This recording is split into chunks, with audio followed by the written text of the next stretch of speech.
We want to welcome our viewers here in Nigeria and all around the world. Yes, what is coming up on the program? Trade union nationwide suspend strike in Guinea after government fulfills one of their key demands. The world today starts right now. And politics in the U.S. gets our attention next. What to do with former President Donald Trump, who the Supreme Court will decide whether or not he is immune from being prosecuted on charges of trying to overturn the 2020 election. The 6-3 conservative majority court said it will hear arguments in April. A ruling could come by the end of June. The U.S. Courts of Appeals panel has already rejected Mr. Trump's argument. He claimed the landmark legal case that he was immune from all criminal charges for acts that he said fell within his duties as president. The Supreme Court taking the case is being seen as a victory for the former president, as it increases the chances that his trial may not happen before November's presidential election.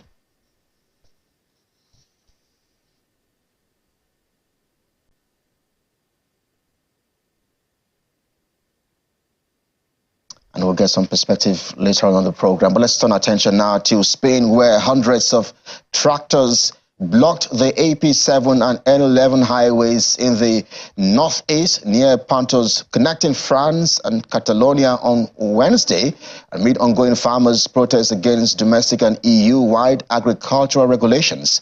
The farmers blocked the highways and made visible inscriptions daubed on fences reading, quote, "They treat us like donkeys." Dozens of vegetable boxes were spotted scattered on the road. Local media reports that protesters broke into trucks delivering products from Morocco. The strike follows the breakdown of talks between farmers and Catalan Minister for Climate Action, David Mascort.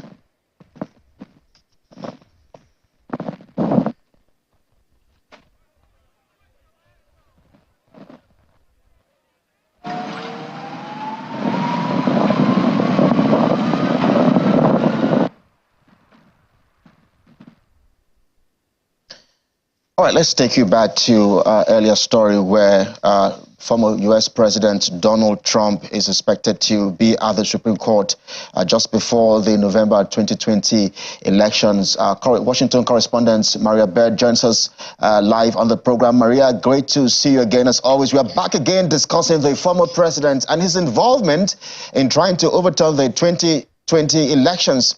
Why is this so important for the Supreme Court to determine whether or not he's immune from being prosecuted? And what does this mean, actually?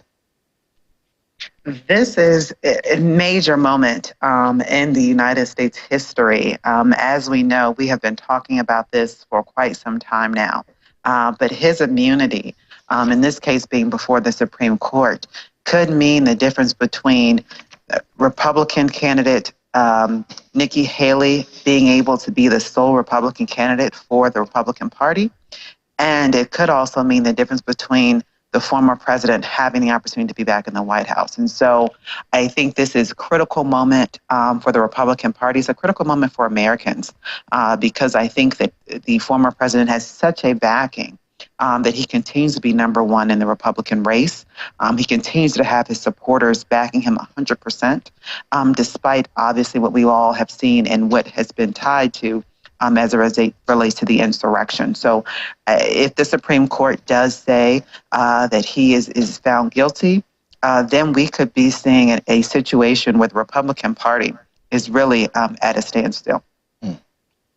Maria, put this into context, because the former U.S. president is kind of like he does not have any legal battles. Apart from winning the Republican caucuses, he was at the border with Mexico campaigning on the issue of illegal migration.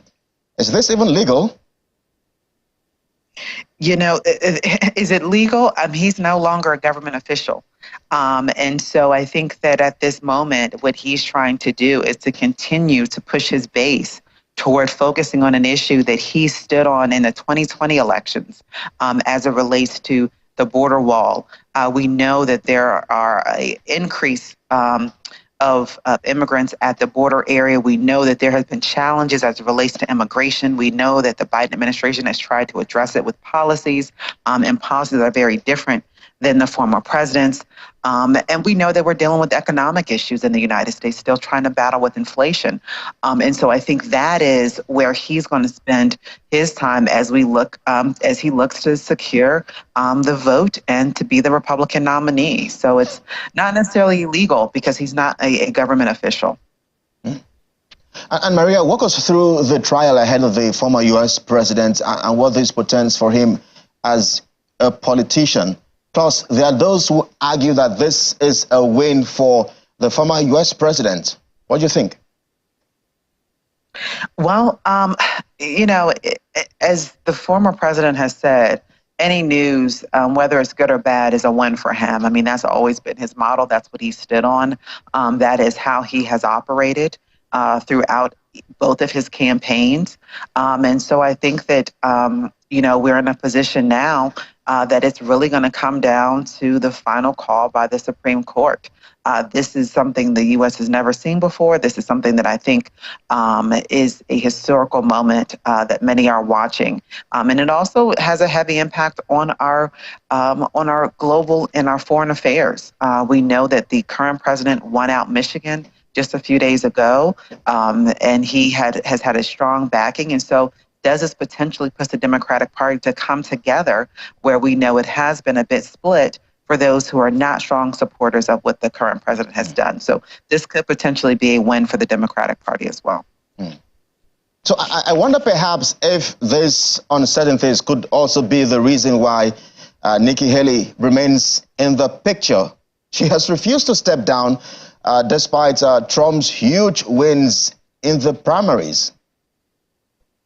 You're exactly correct. I mean, she is refusing to step down because she is holding on to that hope that he could be barred from being able to be on the ballot. And so if that happens, then she all of a sudden becomes a candidate. Now, the question is, if something like that happens, are there any others that potentially what would be, it's a bit late in the race for someone else to come in, but what could be potentially the ramifications and what the Republican National Convention would do to address that? Because as you said, she is not the one that is by far even close to his support that he has at the Republican Party. And that would be a definite win for the Democratic Party. And they would believe that they would have a strong hold on being able to hold the White House. And I wonder perhaps if she stands a chance. Versus Biden, I think it would be a tough call to see that. I think that those who are in support of the former president, even if she focuses on the women component, I think that by the president having a woman as his vice president, I think many of the focal points around women's rights, obviously minority rights, many of the diversity-focused focal points that he has had through his administration, and obviously his heavy ability to address foreign relations, I think will outweigh a lot of what I think she's hoping that she could potentially fall back on, because we do know that those very strong Trump supporters, whether they're men or women, which he has a strong women base as well, are not seeing her as a viable candidate. And Maria, allow me squeeze in. All right, allow me squeeze in a question or two before I let you go, because I wonder perhaps just how the Democratic Party is responding to Trump's appearance at the Supreme Court, a possible appearance at the Supreme Court. Yes. So if you look at the appearance at the Supreme Court and you look at some of what is actually happening in that case, do you think that he will appear at the Supreme Court? I don't think so. I don't think we're going to potentially see that.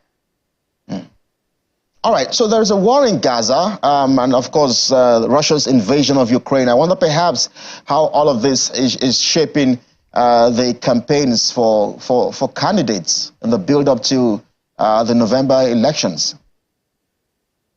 Gaza is a huge piece. I think that there is a bit of unrest, whether it's the Democratic or the Republican Party, but specifically for those left progressive Americans, those Americans that are very much in support of those in Gaza. And I think that the president's stance in his relationship and his support of Israel has brought some fractions on that end. And so that is why the Michigan, his big win in Michigan was so critical during this time, because it does show that he still has a base that is still strongly supporting him, despite what we're seeing with the war in Gaza, and despite which many Democrats are opposed to as it relates to the support for Israel. Well, it's a fine place to anchor a conversation with you. Washington, D.C. correspondent Maria Baird, thanks indeed.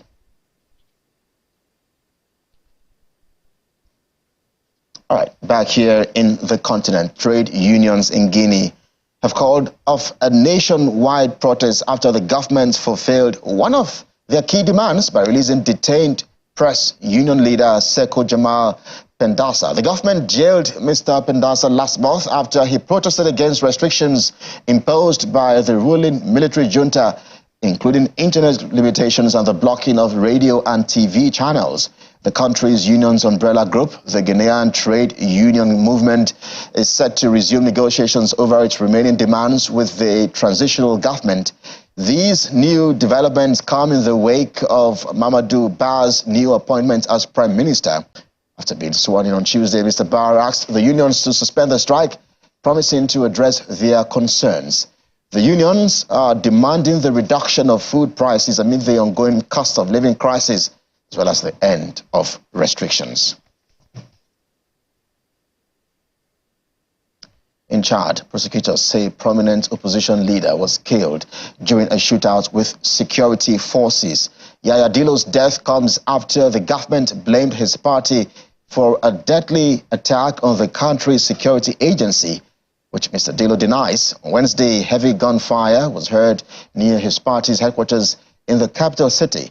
The attack on the offices of Chad's internal security agency in the capital in N'Djamena is said to have killed several people, happening just hours after the announcement that the Central African nation will hold a presidential election on May 6th.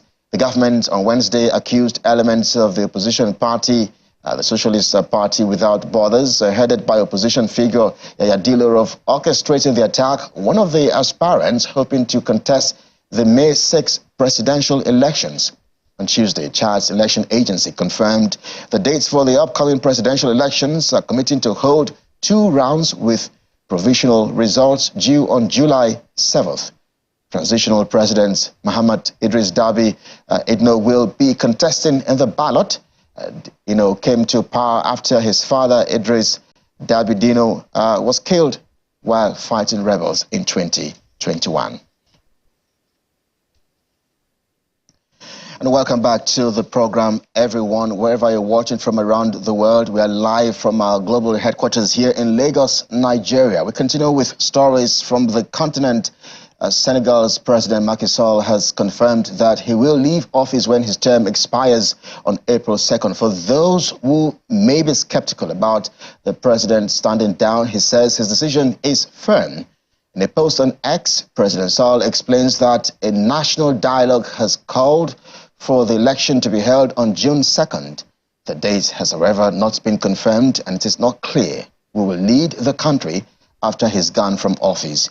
Mr. Sall's previous attempt to delay the February-slated elections to December was met with violent protests across the normally stable West African country. The courts stepped in, ruling the delay unconstitutional, and ordered for the election to be scheduled for the soonest possible date.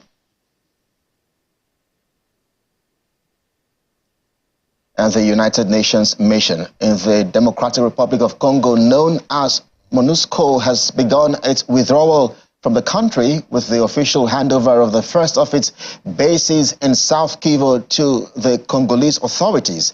Speaking to reporters, United Nations spokesperson Stephen Durajic said the base was established in Kamayola in 2005 and will now be managed by the Congolese National Police. The MONUSCO withdrawal, called for by Kinshasa last year, comes after 25 years of presence.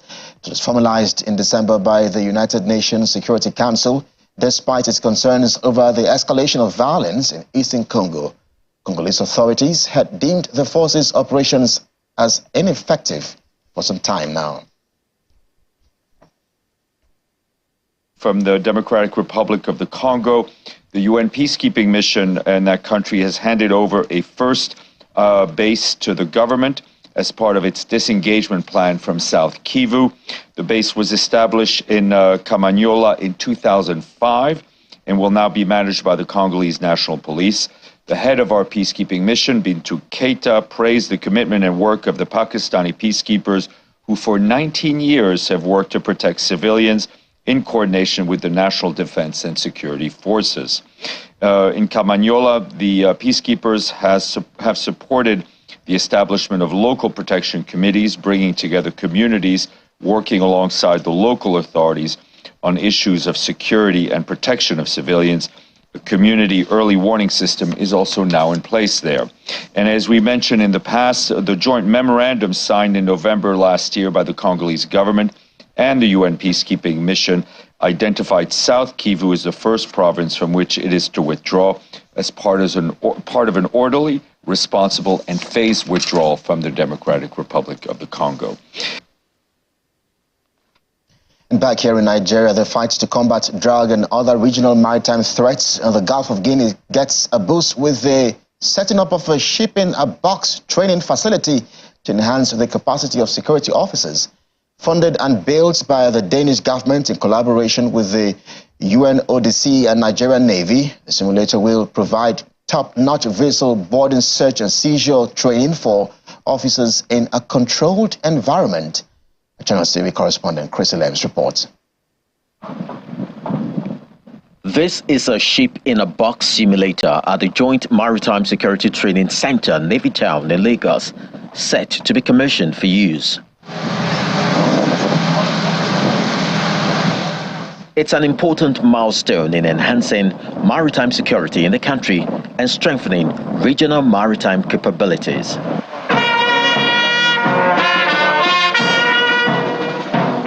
The government of Denmark, United Nations Office on Drugs and Crime, as well as the Nigerian Navy have all partnered to set up this simulator.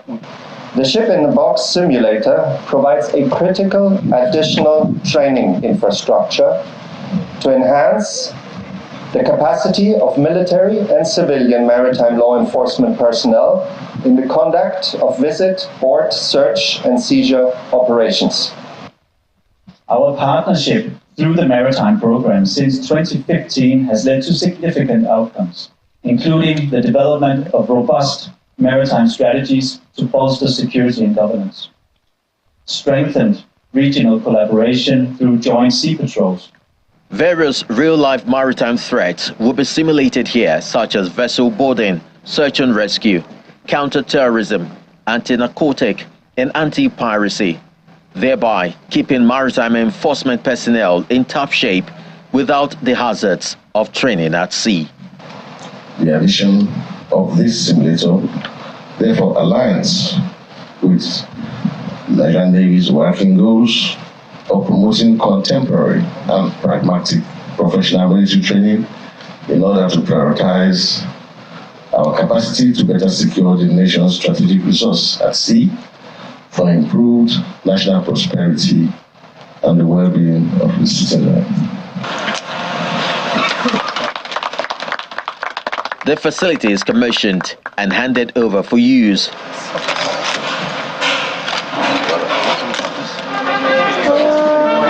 And it's followed by a tour and a demonstration exercise. ABO, do the needful, secure it and report back to me. If I were you, I would remain silent because whatever you say is being recorded. Now, steer this ship to this port where our office is. We are going to detain this ship, detain the captain and the crew members for further investigation and questioning. Move! The remarks are encouraging, and it is expected that the outcome of the various training programs will have positive impact on maritime security and safety. Chris Lems, Channels Television News. Well, away from security, business tourism in Africa takes center stage as the Meetings Africa Trade Show celebrates nearly 2 decades of showcasing the continent's business event sector. Now, Meetings Africa is a 2-day trade show held annually in SA. According to the UN's World Tourism Organization, international tourism will rebound to pre-pandemic levels this year, with initial projections indicating a 2.0% growth compared to 2019. However, the tourism sector is challenged by insufficient collaboration and coordination among nations. Our South Africa correspondent, Innocent Semosa, has more. From state-of-the-art conference centers to world-class hotels and resorts, African nations are eager to demonstrate their readiness to host conferences, conventions, and other business events. The reason why we have Meetings Africa is so that together as a continent we can show up as one. So at South African Tourism, we invite buyers from all over the world so they can come and see our global business events products, so that as a continent we can grow together. So absolutely Meetings Africa contributes to ensuring that not only does South Africa grow, but the rest of the continent does. Each year, Meetings Africa features an array of exhibitions, presentations and networking sessions, highlighting the diverse business landscapes and investment opportunities across the continent. Meanwhile, connectivity and collaboration amongst African nations remains a challenge. Visa has been another one. It's more difficult to get a visa to travel to some of the African countries as opposed to even traveling outside Africa. And this is also at a very interesting stage that we are all as Africans are beginning to see that these are necessities that we must put in place. We must overcome these challenges for us to increase trade, to increase travel and tourism development and business within the continent. I think a lot of collaboration within the region, within the countries, is of major importance. Rather than competing, but to collaborate and look at each country as your own, so that we don't have borders, so to say, but the South African members or family can come to Zimbabwe as part of their family. To have Botswana, I see there is traction in trying to remove the visa modalities out of the way, and to say if you are within the region you can freely visit the other countries. As African countries continue to market their business facilities and position themselves as attractive destination for international events, attendees say that Meetings Africa remains a vital platform for driving growth, fostering collaboration in the continent. From Johannesburg, South Africa, Innocent Semosa, Channels Television News. And finally on the program, a cafe in Guangzhou, Jiangxi province, has garnered attention for its innovative and unconventional beverage, the Jiangxi Spicy Latte, which combines traditional iced latte with dried chilies and chili powder. Jiangxi Coffee introduced this fairy drink in December, drawing inspiration from the region's rich culinary tradition known for its spicy cuisines. Jiangxi Spicy Latte features fried chili and at the bottom are crushed to release its flavor, followed by oat milk and chili-flavored scrub. The co-founder of Jiangxi Coffee, Wu Yongqiu, emphasized that the drink has received overwhelmingly positive feedback, with locals and tourists alike intrigued by the unique fusion of flavors. The cafe's team experimented with various chili peppers until they found the perfect blend that enhances the flavor with overpowering the palate. Priced at just 20 yuan, it's set to become a permanent fixture on the cafe's menu.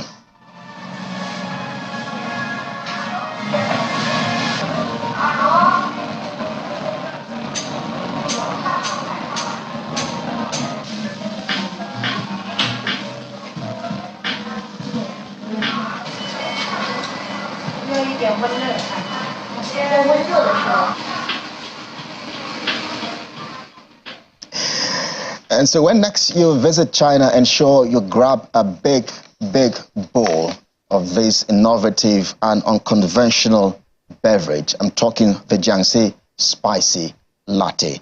And that does it for us here on The World Today, everyone. Thanks indeed for watching. On behalf of the team, I am Kelly Egiga. Good evening.